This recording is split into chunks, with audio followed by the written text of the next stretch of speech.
Defo. Well, I don't know what it means, but if you know what it means, let me know. Defo 055-556-1034. I'm pinching myself. I'm real. I'm alive. I'm happy. And I'm here to talk cyber terrorism with my good man, David Jedu.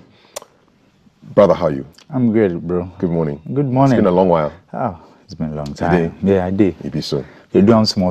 It be so. First, tell us what's on our live threat map, cyber threat map, and then we're going to talk about cyber terrorism. I think our cyber threat map has to be updated, right? So, all right. Yeah. So normally, what this does is that it shows us how unsafe we are living on the space, whereby we have some malwares, we have some phishing attacks, some exploits where malware being programs developed today. You see or you hear some on the phishing attacks. We have whereby they send us those links to click to do something. Exploit is developed to attack your system or to get something done. So literally, this is what is happening on the world or in the globe, whereby the attacks are going up and down. If you are not careful, you may find yourself on the wrong side. Yeah. I keep getting a message from somebody who claims I should go and my bank is changing their identity system. So they want me to drop my Ghana card and then my ATM and number, and then they will change it for me. That damn fraudster, man. Yeah, I've saved him as fraudster, and he keeps coming back. Oh yeah, so you have his number? Yes, I have his number. Oh, we can work on the number. At least he could use him. We can set him some fantastic. Even when I cursed him, he came back. Yeah, you know. Yeah. These are the people. I said, you will suffer now. You will suffer. He's come back. Yeah. So let them go through the process of suffering here. I'll drop the number. Yeah. So let's see what we could do. Yeah. I hate fraudsters and scammers.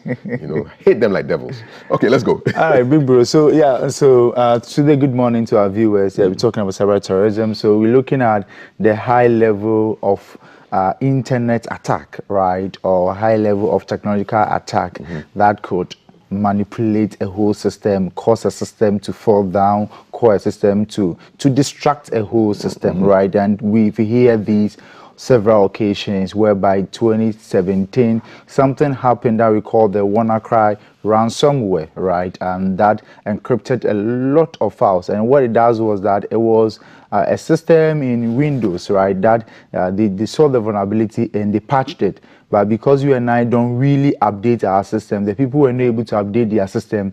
They had all their files being encrypted, including UK Health Ministry, right? So, and they were demand of 0.02 BTC, right? Same 2017. Bitcoin? Yeah, Bitcoin. Same 2017, something happened to South African government whereby their systems were breached, right? So these are issues that are happening. 2016, equally Ghana here to the post. General election website of the Electoral Commission went down through denial of service attack or any other relevant attack that could be associated to that, right? So what are all these things? This tells us that they are massive attack level on these systems. We have the Stuxnet attack whereby Iranian systems went down. They just flown a drone on the host systems or the premises, and then they leave pen drive that had that malware. And when the staffs picked up the pen drive, it inserted into their computers in their local network. It got them affected. We hear these several times. We have the bank Trojans going. We have Ghana Investi, they having their systems being breached several times. We have other systems that continually become breached. Social platforms are part of these things. Now, so these comes on a high level attack, and that is what we are actually looking at. So cyber terrorism, that's what it is. Cyber terrorism. Using the online networks to terrorize people, right? To cause a whole function. And this doesn't happen to, let's say, you and I or an individual. They focus on a larger organization. Mostly, we have also political intention behind a political intention. So now we have the whole cyber security thing being discussed on a political ticket, whereby others are, even last 4 years, US, we heard that Donald Trump, where, all those chemistries were in the system. This year, this holy country, Mother Ghana, will be at the post. And these are also some of the few things that people are thinking. And don't forget that the minority also raised a high concern about the missing of the BVD device, whereby they feel that it could also run to some. All these things are because of the high sophistication of these cyber threats and these cyber attacks. And on the high level like that, we're thinking of it from the cyber terrorism. So there are basically some few components, some few things that are within these things. So these cyber terrorism, what are their mode, right? So mostly, as we saw here, we had malware attacking, right? So mostly there's a malware developed, and when we look at malware, what I want you to understand this morning is that malware is a family, right? A family of exploits developed to cause a function to stop its usual service or to distract its functionality. And this family, we could have a Trojan in there, and a Trojan mimic a legitimate app. So if they have a legitimate app, it will mimic it, right? And then we also have issues like ransomware, where I've told you 2017, the bigger one happened, the WannaCry ransom attack, right? So those are part of it. And then we have the phishing also being a part of it. It's very common within these attacks mode that these people deploy. What's an example of phishing? How will I be phished? Okay, the very easy way you could be phished. They send you links to get you something done that is very good for you. So they buy to you or they bait you for you to. There could be a link that comes to you telling you to, oh, you can this morning get 10 gig followers on free data, or get 10 gig followers on IG. And you and I know how we are eager to get more engagement, to interact more on the social space. So when you click on such links, then they fish you out, right? They harvest your credential, right? I think one of these days we'll do practical phishing here, where we'll develop our own template here and send it across, and you will see the kind of information people will willingly give out because we are lying to them and we are taking their credentials. So that is really the phishing. So the way to keep safe is not to click on a suspicious link. Yeah, not to click on suspicious link, not to really interact with people that you don't really know, right? So normally I don't know if I open that, I could have a new page. So here we have a site called I didn't load that one, Virus Total, whereby any file that you have, you can train that. We've talked about that several times. You could have a virus. So here we are looking at the types of malwares on the screen here, whereby we have the spy app. So all these are ways that these people perform the attacks on us. So ransomware. That is when they take over your system and they ask for money, right? Yes. The demand of a ransom, right? And they have the spyware. The spyware is very serious, and that one sits on your device remotely and send things to the scammers or the hackers remotely. So spyware normally could be apps that you don't know or you have downloaded. And the challenge here is that you and I have a primary issue whereby we don't read a lot. And normally when you're installing these apps, you see a lot. And sometimes these hackers are smart.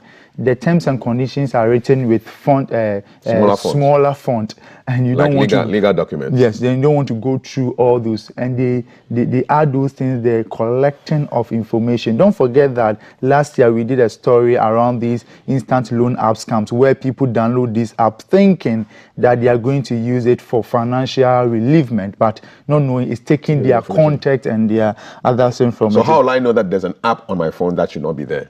Yeah, so normally these spy app, when it comes on your phone, it normally deletes by itself, right? So we have, I don't want to mention names because good and bad people are watching. There are some of them, when it comes on your phone, it deletes by itself.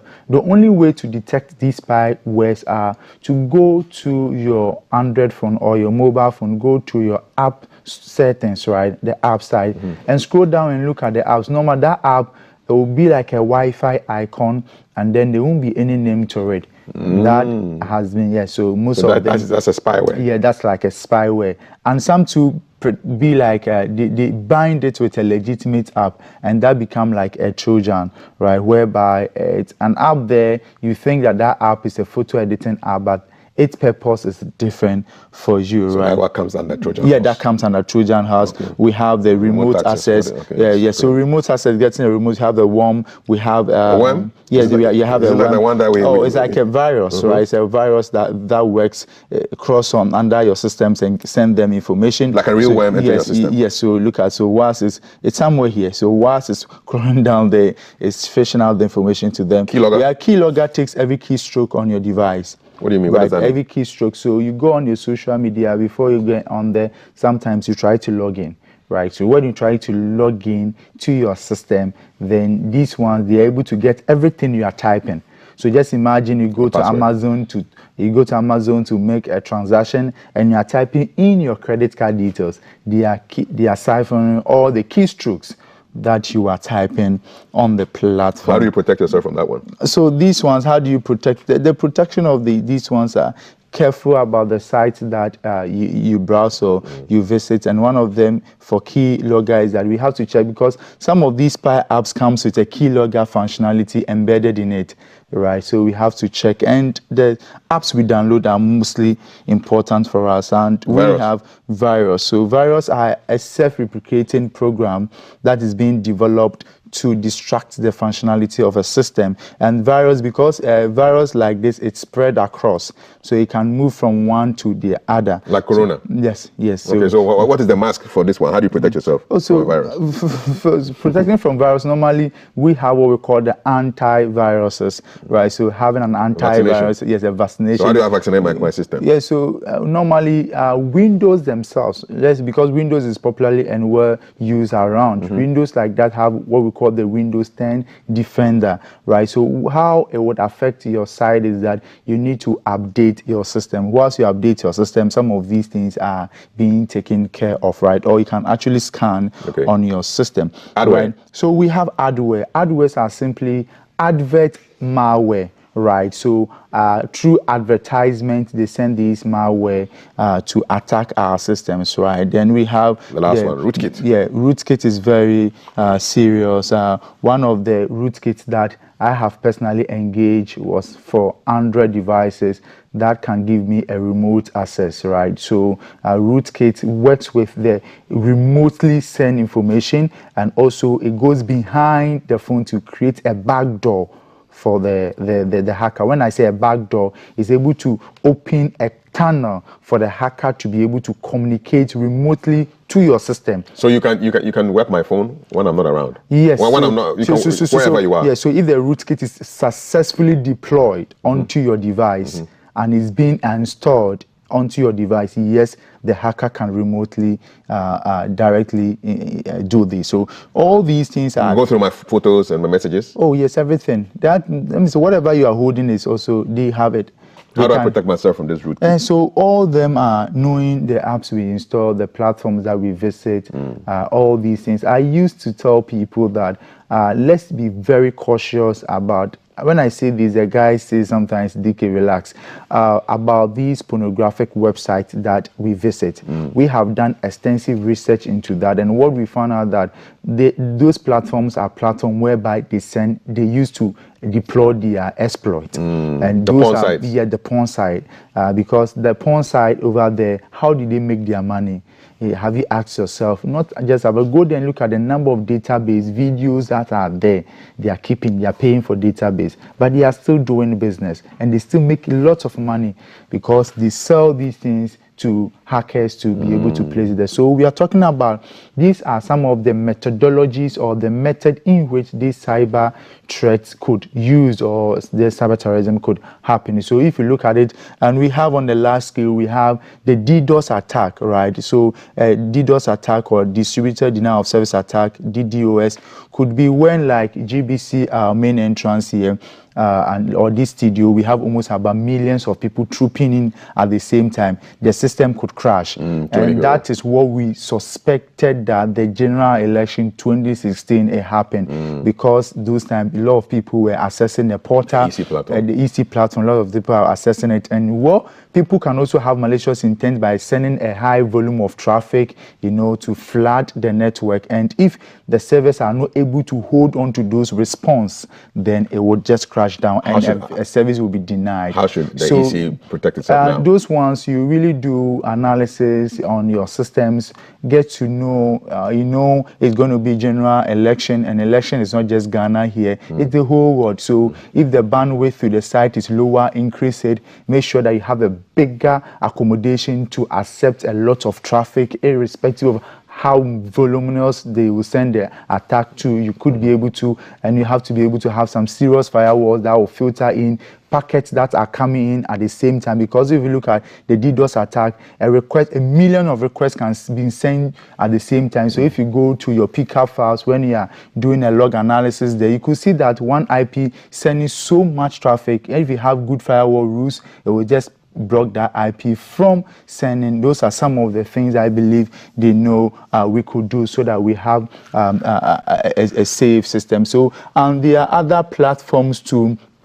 that give us that could so this platform Darktrace is able to. So Darktrace is a solution to solve cyber issues, right? So it could be organization, it could be a country. So here they monitor the system. So we bring all AI to secure your data, to stop what others cannot, right? So the cloud, apps, email, endpoint, network, zero trust, IoT. And these are some of the ways, the areas that these cyber terrorists could use to attack an organization, a country, or an electoral system. So if you're able to have a solutions on these things, then I believe that we would be on a safer note. So these are some of the that is Darktrace. That is one of the platforms that is widely used.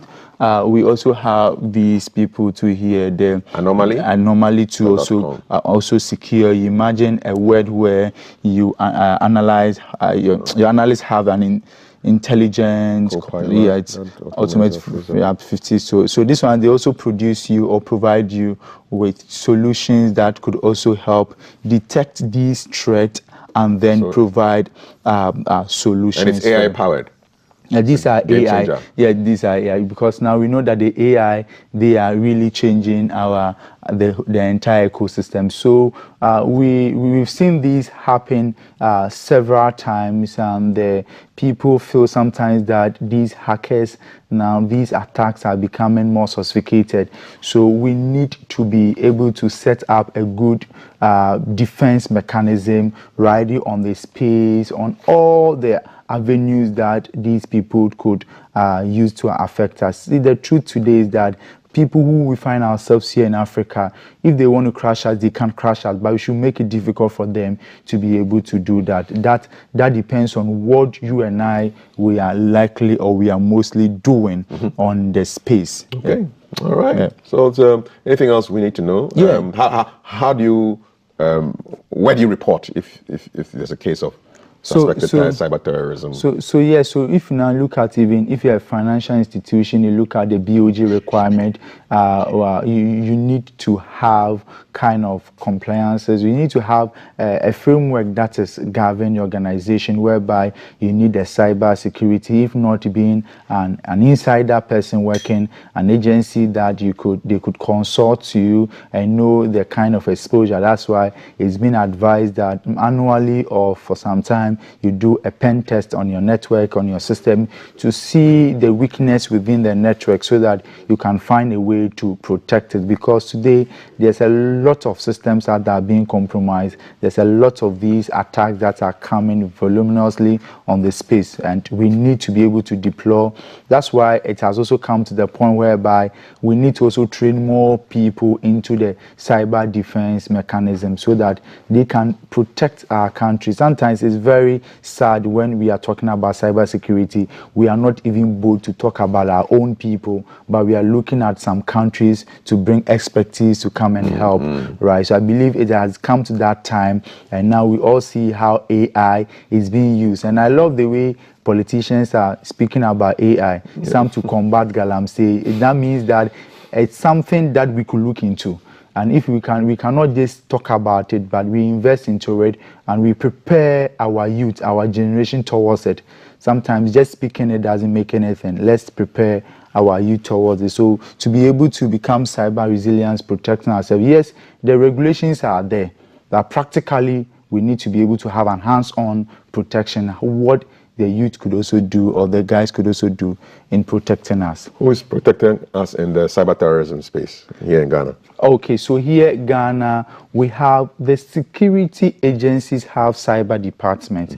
So if you're talking about Ghana Police, they have their cyber security department, and we also have a national cyber security department, that is the CSA, doing very, very well. Cyber Security Authority. Right? They are also into regulating the ecosystem, the cyber ecosystem, and making sure that people are aware. And also they have a reporting platform where, and now recently they're able to tell us some of the, right, the 15th of January, they brought a report that almost about 124,000 amount of money was lost through job scams.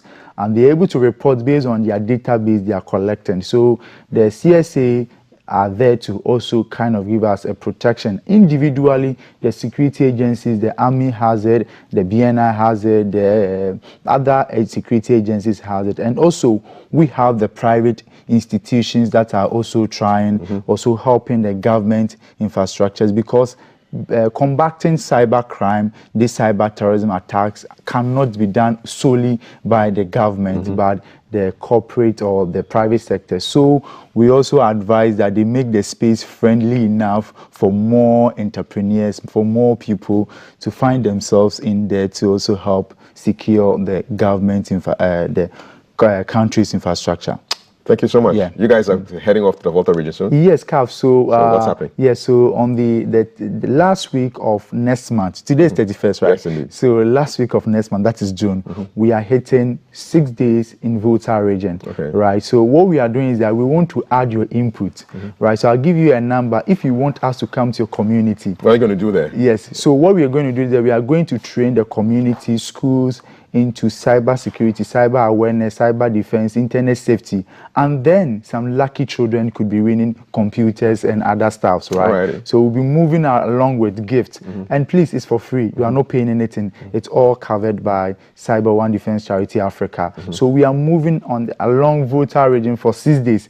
So what we are doing now is that we don't want to be like, oh, DK, why didn't you come to my place? Why? So we said that we are giving you 1 week. You know, I'll give you a number. Just send us a message that you want us to come to your area. There are some protocols we follow. If those protocols are able to met, then your area will be part of these, right? So the number is +233 552 373603, +233 552 373603, right? Just call us or send us a WhatsApp message, and let's hit you in your community with a very solid cyber security advocacy for you and your community. And I say, hodo do you, and everybody say, ho. So, Charlie, thank you so much, Cyber One Defense Charity Africa, doing this with you, David Jedu, and you're up to date with what you need to know, the basics of cyber terrorism. If you missed this conversation, just go back to our Facebook, look for GTV Ghana, and you will see it. You can also find Cyber One Defense Communication on Facebook as well and across all social media platforms. David, I wish you the very best. Thank you, Senior. Take care of yourself. Yeah. All right. Same. God bless. We take a quick break. We'll come back with social media corner, sports. We've got headlines, conversations on waste management and the effect of absentee fathers on children. And then Chin Chin Band will give us great music for this Friday, the last Friday of May.